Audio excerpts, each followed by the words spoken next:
ऐसी भी आएंगी जीवन में जब आप बेहतर कर रहे होंगे, लेकिन आपको डिमोरलाइज करने के लिए भी लोग आएंगे। आपने डगमगाना नहीं है। अगर रास्ता आपने खुद चुना है और आप उसमें बेहतर कर रहे हैं, तो आप निरंतर अपना प्रयास रखें। नमस्कार दर्शकों, आज हम हैं श्री मरुबाई देवी कन्या इंटर कॉलेज दूरा फतेहपुर सीकरी आगरा में, और आज के इस एपिसोड को हम आगे बढ़ाते हैं। हमारे साथ यहाँ जो बच्चे मौजूद हैं उनके पास चलते हैं और उनसे उनके प्रश्न पूछते हैं। माय नेम निशा करवार, माय ड्रीम्स यूपीएससी क्लियर करना। तो मुझे ये पूछना है कि मुझे यूपीएससी करने के लिए क्या करना पड़ेगा। देखिए, यूपीएससी अगर आप करना चाहते हैं तो सबसे पहली बात तो ये है कि 12th आप स्ट्रीम सिलेक्शन कर ही चुके होंगे कि आप कौन सी स्ट्रीम में हैं। इसके बाद आपको ग्रेजुएशन कंप्लीट करना होगा। ग्रेजुएशन आप चाहे बीएससी करें, चाहे बीकॉम करें, चाहे आप बीए करें, या आप कोई भी ऑनर सब्जेक्ट करें, आपको सबसे पहले ग्रेजुएशन कंप्लीट करना होगा। ग्रेजुएशन कंप्लीट करने के बाद में आप एलिजिबल हो जाते हैं एग्ज़ाम देने के लिए। उसमें आपका मिनिमम क्राइटेरिया एज का 21 ईयर होना चाहिए, तो आप उसके हिसाब से अपना एग्ज़ाम दे सकते हैं। फर्स्ट एग्ज़ाम आपका रहेगा। सिलेबस आपका 6 ऑनवर्ड सभी सब्जेक्ट्स को आपको डीपली रीड करना होगा। इसमें आपका पहले प्री होगा, उसको प्री को क्वालिफाई करने के बाद आप मेंस में जाते हैं। मेंस को क्वालिफाई करेंगे जिसमें आपके एग्जाम्स रिटन ऐसे एग्ज़ाम होगा, और उसको क्वालिफाई करने के बाद में आपका इंटरव्यू होगा, और इंटरव्यू और रिटन के बेस पे आपका सिलेक्शन होगा कि आपको कौन सा कैडर मिलता है। आप आईएएस जाते हैं, आईएफएस जाते हैं, या आप आईपीएस में जाते हैं, तो उसके हिसाब से आपका कैडर होगा। और जब आप फॉर्म भरते हैं, डेफ जब आप भरते हैं, तो आपको क्लियर करना होता है कि आपकी फर्स्ट प्रायोरिटी क्या है, सेकंड प्रायोरिटी क्या है, थर्ड प्रायोरिटी क्या है। तो इस चीज़ का आप ध्यान रखें कि जब आप इस गोल को अचीव कर रहे हैं, तो गोल सेलेक्ट कर रहे हैं, तो गोल सेलेक्ट करते वक्त ये चीज़ ज़रूर ध्यान रखें कि आपने उस जर्नी को बखूबी देख लिया है, जान लिया है, उसके हर्डल्स को देख लिया है, उसके कंपटीशन को देख लिया है कि सिलेक्शन जो है वो लाखों में एक लोग उसके लिए अप्लाई करते हैं, एग्ज़ाम में बैठते हैं। नो डाउट उन्हीं लाखों में से ही कुछ सिलेक्ट होते हैं। तो आपका एम बहुत ही स्टिक होना चाहिए, और आप उस पर अपनी किस तरीके से स्टडी कर रहे हैं, अभी आपकी राइटिंग स्किल कैसी है, आपकी अंडरस्टैंडिंग कैसी है, आप क्वेश्चन फॉर्म कैसे कर सकते हैं, तो उस चीज़ का विशेष ध्यान रखें, क्योंकि राइटिंग स्किल भी आपकी बहुत साउंड होनी चाहिए।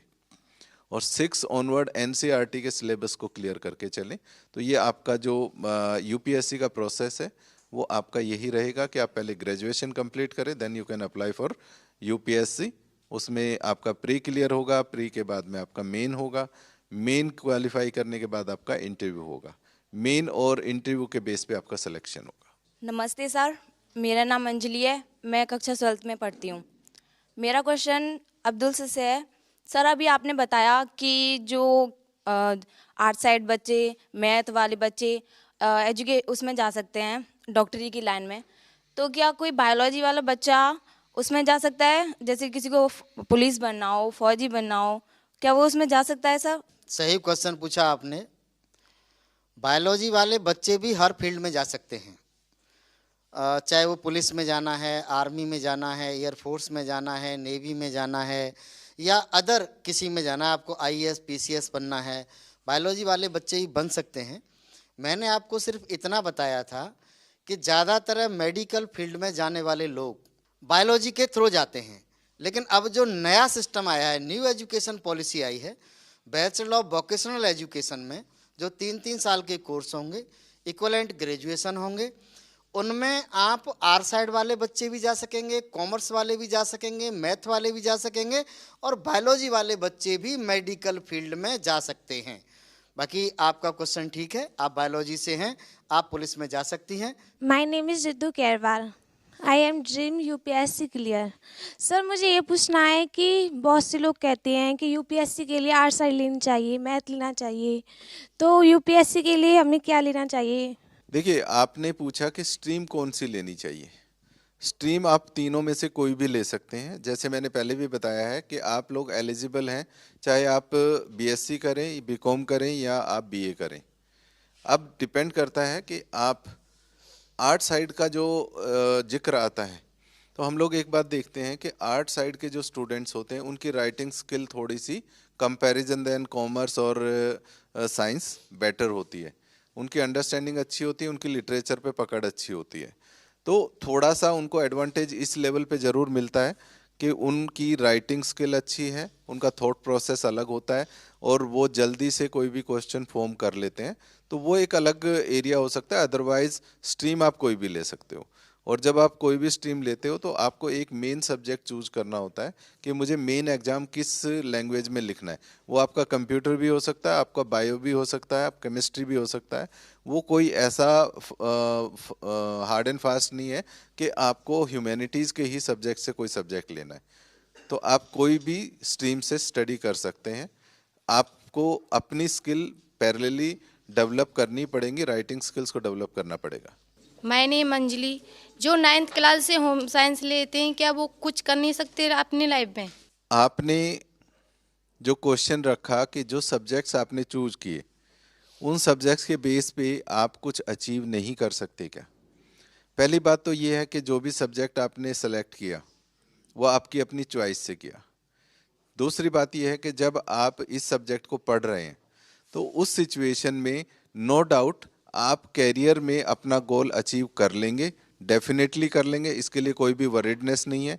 जहाँ तक आपका क्वेश्चन फॉर्म हुआ है या आपके एक्सप्रेशंस में फील कर पा रहा हूँ, वो कहीं ना कहीं आपका पीयर प्रेशर या आपकी सोसाइटी प्रेशर है कि स्टडी में ऐसे ही होंगे इसलिए इस टाइप का सब्जेक्ट ले लिया, आगे फ्यूचर में क्या करेंगे, कुछ नहीं हो पाएगा। सो उन चीज़ों पे बिल्कुल भी ध्यान ना दें। होम साइंस से रिलेटेड जितने भी ऑप्शंस हैं उनको अपना सर्च आउट करके रखें और उसमें अपना कैरियर बनाएं। डेफिनेटली आपका कैरियर बनेगा, किसी भी प्रेशर को फील करने की ज़रूरत नहीं है। अपने आप पे कॉन्फिडेंस रखो, you can do it, you will do it, definitely you will achieve your goal. देखिए, आपने बहुत अच्छा प्रश्न पूछा कि जो होम साइंस वाले बच्चे हैं क्या वो कुछ अपना किसी क्षेत्र में कार्य नहीं कर सकते? देखिए, आज बाजार युग है और आज आप जिस क्षेत्र में पारंगत हैं, जैसे आप पापड़ बनाने में ही पारंगत हुए या कोई घर की ऐसी अच्छी डिश बनाने में पारंगत हैं, उस डिश का आप अच्छे से बना करके बाजारीकरण कर सकते हैं और आप एक अच्छे बिजनेसमैन बन सकते हैं। और इसके उदाहरण के लिए मैं आपको बता दूं कि जैसे पापड़ हैं, बहुत सारी सब्जियां हैं, बहुत सारे अचार हैं, ये चीज़ें बना करके बाज़ार में उपलब्ध कराई गई हैं और उसमें उन्होंने बहुत अच्छा बिजनेस किया है। तो इस क्षेत्र में आप जा करके अपना नाम भी रोशन कर सकती हैं और अपना बिजनेस भी प्राप्त कर सकती हैं। सबसे बेस्ट इस समय भारत में कौन सा कोर्स चल रहा है? देखिए, आपका क्वेश्चन बड़ा अटपटा सा क्वेश्चन है, लेकिन क्वेश्चन तो क्वेश्चन है, आपके मन में आया तो आपने पूछा। अब सबसे बड़ी बात आती है कि जो हम अभी इंटरेस्ट की बात कह रहे थे, इच्छा की बात कह रहे थे, कि एक बच्ची ने अभी पूछा कि होम साइंस करके हम कुछ नहीं कर सकते क्या? तो उसके लिए बेहतर विकल्प होम साइंस है। एक बच्चा आईएएस की तैयारी कर रहा है, उसके लिए विकल्प आईएएस है सबसे बेहतर। जो बच्चा एमबीबीएस की तैयारी कर रहा है उसके लिए विकल्प एमबीबीएस का है। तो हम ये निर्धारित कैसे करें कि कौन सा विकल्प सबसे अच्छा है? तो जो जिसके फील्ड से रिलेटेड है, जो जिसकी चॉइस का है, वो फील्ड आज के दिन इंडिया में या वर्ल्ड में सबसे बेहतर विकल्प है, सबसे पहली बात। दूसरी बात ये आती है कि जब हम टेक्नोलॉजी को डेवलप करते हैं, चेंजेज आते हैं हमारे सराउंडिंग में, तो जो चीज़ हमारे इर्द गिर्द चेंज हो रही है, जैसे एआई का दौर आ गया, अब बच्चों का ज़्यादा क्रेज है कि मोबाइल है, एआई के बारे में देखा, सीखा, कुछ चीज़ें नई आई। अब जो नई चीज़ें आई हैं वो चीज़ें क्या सभी के लिए हैं? कुछ बच्चे हैं जिनका कंप्यूटर में क्रेज नहीं है, वो कोडिंग नहीं सीखना चाहते, वो लैंग्वेज नहीं सीखना चाहते, वो उस फील्ड में अच्छा कर ही नहीं सकते या वो करना नहीं चाहते। तो क्या एआई न्यू टेक्नोलॉजी जो आई है वो सबके लिए बेहतर विकल्प हो सकता है? तो बेहतर विकल्प वही है जो आपके मन को भाए और जो आपको आपके कैरियर को चूज करने में, अचीव करने में आपके लिए सहायक हो।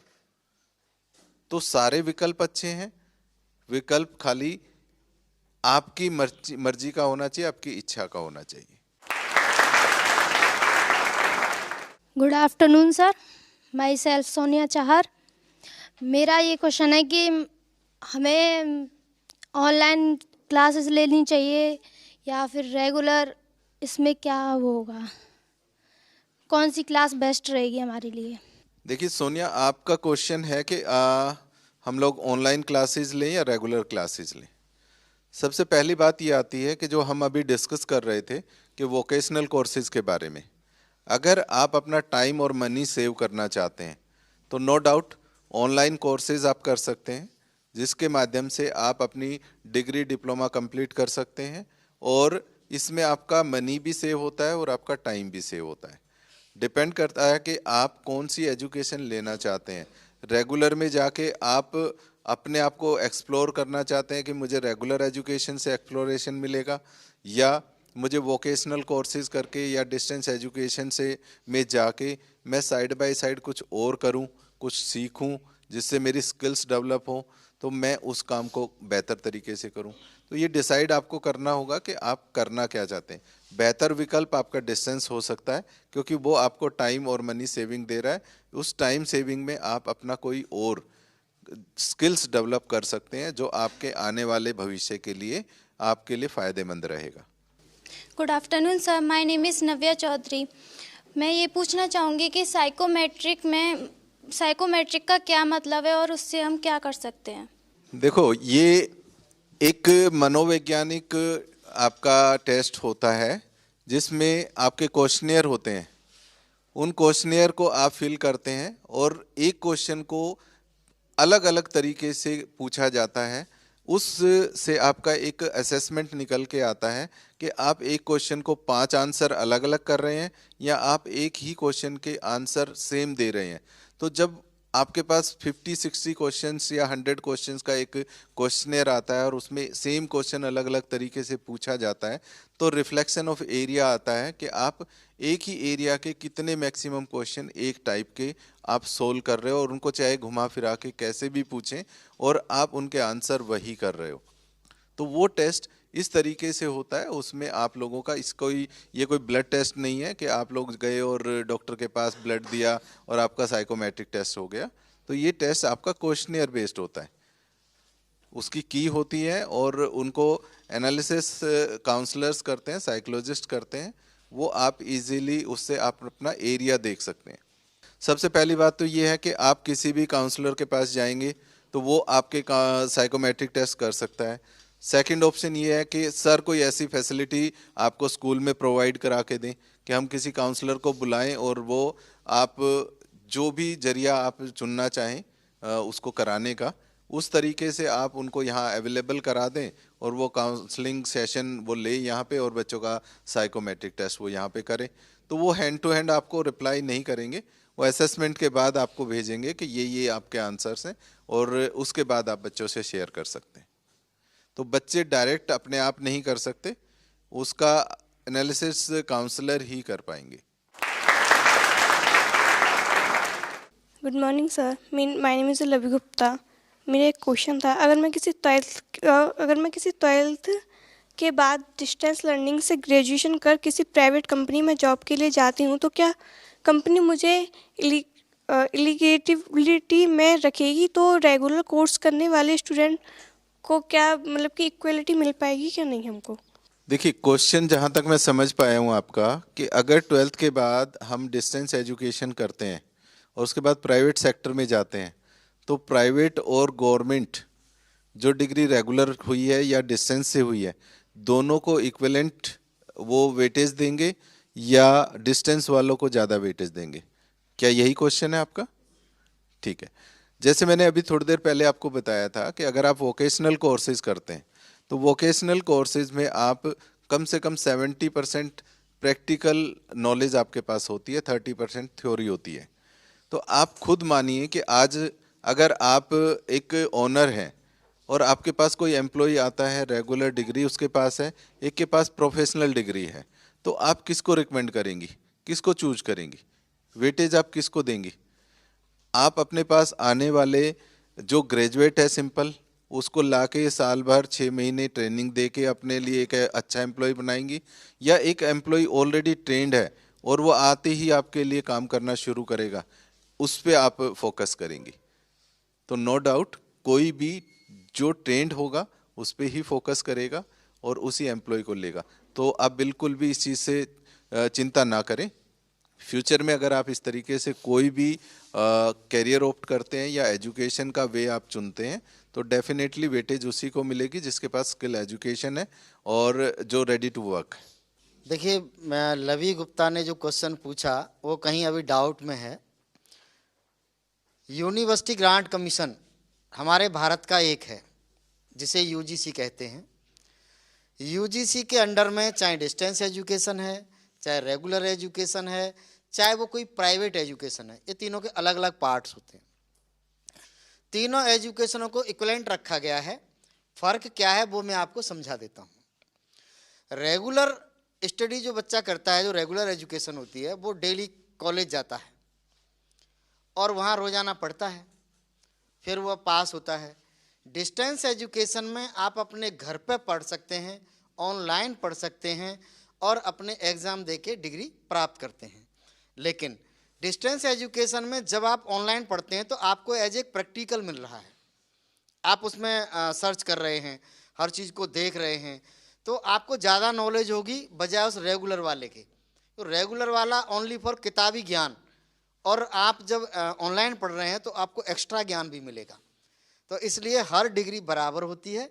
आप इस चीज़ को अपने मन से दूर करें, इस बात को कि डिस्टेंस और रेगुलर में कोई फ़र्क होता है, कोई फ़र्क नहीं होता। सेम डिग्री होती है, सेम नौकरियां होती हैं।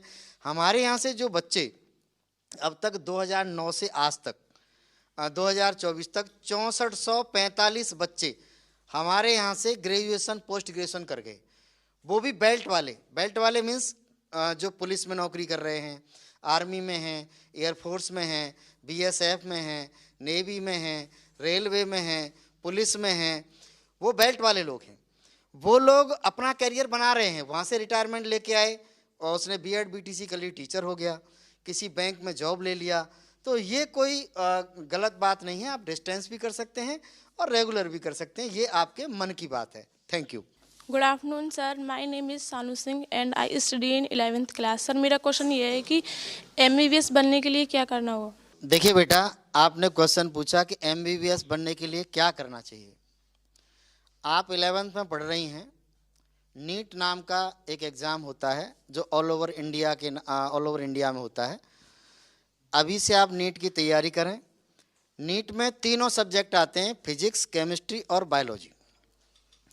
फिजिक्स और केमिस्ट्री 180 नंबर की आती है और बायोलॉजी 360 नंबर की आती है नीट में। आप तीनों में फोकस करें तब भी ठीक है, या किसी एक पर फोकस करें तब भी ठीक है। नीट क्लियर करने के बाद 720 नंबर का वो पेपर होता है। 720 में से यदि आप 630 क्रॉस हैं तो आपको MBBS का कोई भी गवर्नमेंट कॉलेज मिल जाएगा जिसमें गवर्नमेंट के आधार पर पढ़ाई होती है। यदि आप उससे कम नंबर प्राप्त किए हैं तो काउंसलिंग तो आपकी होगी। गवर्नमेंट काउंसलिंग कराती है लखनऊ में। काउंसलिंग के बाद आपको कोई प्राइवेट कॉलेज चूज करना होगा जहां पर पैसे ज़्यादा लिए जाते हैं। काउंसलिंग के थ्रू आपका एडमिशन होगा, बाकायदा आप वहां से 5.5 साल का कोर्स MBBS करेंगे, फिर उसके बाद आप डॉक्टर बनेंगे। डॉक्टर बनना भी आजकल वो बात नहीं रही जो पहले थी। पहले क्या करते थे, MBBS करने के बाद आदमी डॉक्टर कहलाता था। आज चाहे वो MBBS कर रहा है, चाहे वो BAMS कर रहा है, चाहे वो BHMS कर रहा है, चाहे वो BUMS कर रहा है, उनके लिए डॉक्टर बनना अब आसान नहीं रहा। 5.5 साल पढ़ाई करने के बाद वो व्यक्ति, केवल उसके सामने फ्लैग तो लगा ही डॉक्टर है, लेकिन वो कायदानुसार डॉक्टर नहीं रहा। उसको करने के बाद उसे नेक्स्ट 1 और नेक्स्ट 2 2 टेस्ट क्वालिफाई करने पड़ेंगे। 2 टेस्ट क्वालिफाई करने के बाद हमारा भारत सरकार उन्हें अपना जो रेगुलर डॉक्टर होता है उसे तब डॉक्टर मानेगा। ठीक है, तो आप इंटर के बाद नीट की तैयारी कर सकती हैं। बायोलॉजी आपके पास है। बहुत बहुत धन्यवाद। Thank you. क्वेश्चन बेटा बहुत अच्छा है आपका। मैं आपको बता दूं कि अब काफ़ी बड़े शहरों में अभी हर जगह ये सुविधा नहीं हो पाई है। प्री कोर्सेज शुरू हुए हैं 9th क्लास से, 9, 10th, 11, 12th, जहाँ पर आप नीट की प्रिपरेशन स्टेप बाय स्टेप वो कराते हैं अपने स्तर से, जिसका नाम पहले CPMT हुआ करता था। सर ने बहुत अच्छी जानकारी दी। और अब आप नीट दे सकते हैं। जैसे ही आप 12th में 10+2 फाइनल में होते हैं तो नीट के लिए एलिजिबल हो जाते हैं आप, यानी एग्ज़ाम दे सकते हैं आप। देन 10+2 जैसे ही आपका रिजल्ट आएगा, उधर आपका नीट का पेपर होगा, फिर समय के हिसाब से काउंसलिंग वाला पूरा सिस्टम जो होगा आपके सामने आएगा। इसकी प्रिपरेशन के लिए अब आप 9th से भी कर सकते हैं, क्योंकि आप अभी 11th में हैं। ये बात मैं 9th के बच्चों को बताना चाहूँगा। Good morning sir, my name is Shruti Mahawar. मेरा ये क्वेश्चन है कि कोई अगर मिडिल क्लास फैमिली से है तो वो विदाउट और कम पैसे के कैसे अपनी ड्रीम को पूरा कर सकता है? बहुत ही अच्छा और दिल को छूने वाला क्वेश्चन, और बहुत सारे बच्चों के मन में ऐसा क्वेश्चन आता भी है, और ऐसी हमारी स्थिति भी होती है कई जगह। लेकिन मैं एक चीज़ आपको बता दूं बेटा, कि आपका की नॉलेज या आपका एप्टीट्यूड कभी भी आपकी अर्निंग बेस पे नहीं होता। अगर आप इंटेलिजेंट हैं तो आप गरीब होंगे तो भी इंटेलिजेंट होंगे। अगर कोई किसी अमीर का बच्चा है और उसके पास पैसा बहुत है, वो बहुत इंटेलिजेंट होगा, ये ज़रूरी नहीं है। सबसे पहली बात आती है कि आपका एप्टीट्यूड कैसा है, आप किस बैकग्राउंड से आते हैं। उस बैकग्राउंड की मर्यादा को मन में रखते हुए आपके पास रिसोर्सेज हो सकता है कम हो, कि जो स्टडी के पॉइंट ऑफ व्यू से आपको चाहिए। तो बहुत सारी NGO हैं, बहुत सारे स्कूल हैं जो इस टाइप की फैसिलिटी प्रोवाइड करते हैं, जो अपने EWS के स्टूडेंट्स होते हैं। गवर्नमेंट भी पॉलिसीज़ में भी हैं कि उनको वो बेनिफिट मिले, वो फैसिलिटीज़ मिले। तो कभी भी इस चीज़ को अपने दिमाग में ना रखें कि आप गरीब हैं। गरीब मन से होता है इंसान, दिमाग से गरीब नहीं होता। और आप उस चीज़ को अपने दिमाग से बिल्कुल निकाल दें, और आप अमीर हैं और आप अमीर ही रहेंगे। एक बहुत अच्छा वाक्य हम लोगों ने एक डिस्कशन के दौरान था कि आदमी हो सकता है कि गरीबी में जन्म ले, लेकिन ये ज़रूरी नहीं है कि वो गरीबी में मरे। तो वो निर्धारित आपने करना है कि आप किस तरीके से आप अपना मार्गदर्शन करती रहें और अपने गोल को अचीव करें। इस भावना को अपने दिमाग से बिल्कुल निकाल दें। अगर आपके अंदर वो छवि है, आपके अंदर वो टैलेंट है, आपका एप्टीट्यूड है ऐसा कि आप कुछ कर सकती हैं, तो डेफिनेटली आप जरूर अचीव करेंगी। इस चीज़ को कभी भी मन में ना लाएं कि आप किस बैकग्राउंड से आते हैं। हमारे हर्डल्स बढ़ेंगे औरों की अपेक्षा, आपको रिसोर्सेज कम मिलेंगे या मिलेंगे तो थोड़ा टाइम लग सकता है, बट जब हम कंसंट्रेट करके पढ़ते हैं, आप किसी भी चीज़ को अचीव करना चाहते हैं, तो ये चीज़ ध्यान रखें कि उसको मैं किस किस माध्यम से अचीव कर सकती हूँ। आपको और भी ज़्यादा मोर अटेंटिव रहना पड़ेगा, क्योंकि औरों के लिए हो सकता है वो सुविधा इजीली हो जाए, उनके पास रिसोर्सेज हैं, आपके पास रिसोर्सेज नहीं है। तो आपको मोर अटेंटिव रहना पड़ेगा कि आप उन जहाँ पे भी आपको हर्डल्स नज़र आते हैं, जो कमियाँ नज़र आ रही है, उन कमियों को आप कैसे दूर कर सकते हो ताकि आप अपना गोल आसानी से अचीव कर सकें। आप सभी को नमस्कार। जैसा कि हम सभी गांव देहात के हैं जहां बैठे हुए हैं, तो मेरा ये सवाल है कि खुद की तरक्की के लिए तो हर कोई करता है, तो ऐसा कोई शिक्षा का फील्ड है जिसमें गांव देहात का विकास करते हुए अगर हम खुद का विकास करें तो वो ज़्यादा से बेटर रहेगा? क्या ऐसा कोई कोर्स है जिसमें हम ये जानकारी प्राप्त कर सकें कि गाँव का विकास कैसे हो? गाँव का विकास होगा तो सर हमारा तो होगा ही होगा। तो शिक्षा के क्षेत्र में ऐसी कौन सा क्षेत्र है शिक्षा का जहाँ पे हम गांव देहात का विकास करने के लिए पढ़ सकते हैं? हर एक व्यक्ति सबसे पहले अपने विकास की सोचता है। आपने कहा कि हर आदमी अपने विकास की सोचता है, लेकिन अपने देहात का, अपने क्षेत्र के विकास के बारे में शायद ही कोई सोचता है। तो जहाँ तक आप लोग NGO की बात करते हैं, NGO हम इस्टेब्लिश करते हैं, उसका एक छोटा सा प्रोसेस है। आप एक सोसाइटी बनाएं, उस सोसाइटी के अंडर एक आप अपनी NGO इस्टेब्लिश करें, और किस कार्य को या किस टाइप के टैलेंट को आप बढ़ावा देना चाहते हैं, उस NGO में वो काम करवाइए। उस काम को आप कहाँ ले जा सकते हैं, किस लेवल पे, वो मार्केट लेवल पे आप कितना उस बिजनेस पे ले जा सकते हैं, वो आप उन लोगों को मोटिवेट करिए और उस तरीके का काम आप करिए, आपकी सोसाइटी में डेफिनेटली डेवलपमेंट होगा। दूसरा, जैसे हमारे साथ में अब्दुल जी बैठे हैं, आप लोगों को अभी यही एक वाक्य उन्होंने बताया कि मैं किस परिवार से आता था और उस परिवार से आने के बाद उन्होंने अपनी मेहनत और डिटर्मिनेशन के साथ ये काम किया और आज शायद इनके पास सैकड़ों में लोग काम करते होंगे जिनको इन्होंने अपना एक रोजगार दिया। तो सोसाइटी के लिए सोचा, अपने लिए सोचा, सोसाइटी के लिए सोचा, इस तरीके की संस्था बनाई और उस संस्था से इतने सारे परिवारों का भरण पोषण किया। तो माध्यम कोई भी हो सकता है, नियत हमारी अच्छी होनी चाहिए, कार्य करने का तरीका होना चाहिए। गवर्नमेंट आपको ऐड दे सकती है, स्टार्टअप इंडिया के लिए बहुत सारे प्रोग्राम्स गवर्नमेंट के हैं, आप गवर्नमेंट की वेबसाइट पे जाएं, क्रॉस चेक करें, बहुत सारी चीज़ें आपको देखने को मिलेंगी। आप कटिंग टेलरिंग का काम शुरू कर सकते हैं, आप ब्यूटिशियन के कोर्सेज करा सकते हैं। एनजीओ में बहुत छोटे छोटे कोर्सेज होते हैं जिनसे आप अपने देहात की लड़कियां, लड़के, उनको छोटे छोटे कोर्सेज करवा के उनको आत्मनिर्भर बना सकते हैं। बेहद शानदार सवाल था कि हम अपने गांव का, अपने क्षेत्र का विकास कैसे कर सकते हैं और क्या कोई ऐसा शैक्षिक कोर्स है जो हमें ग्राम्य विकास सिखाता है।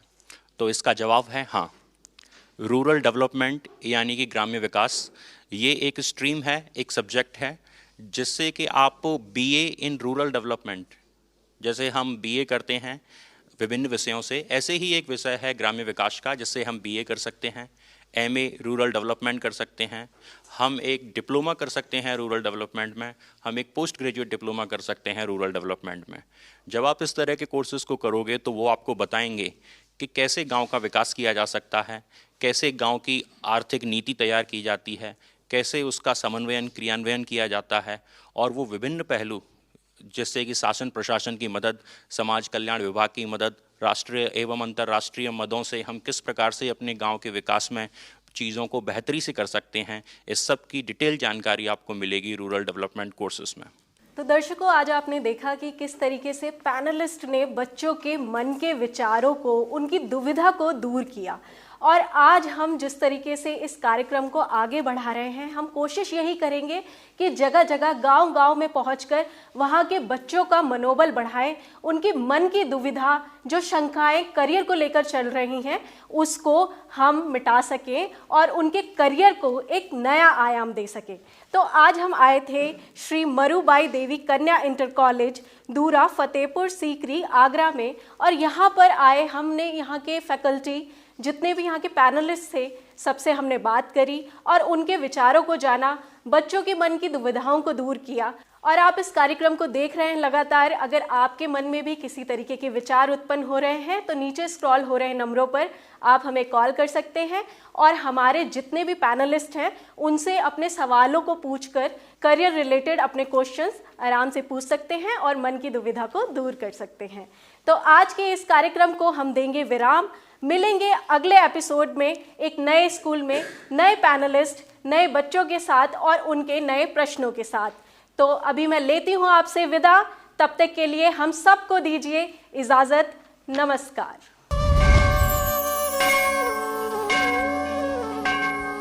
पढ़ेगा भारत तो बढ़ेगा भारत।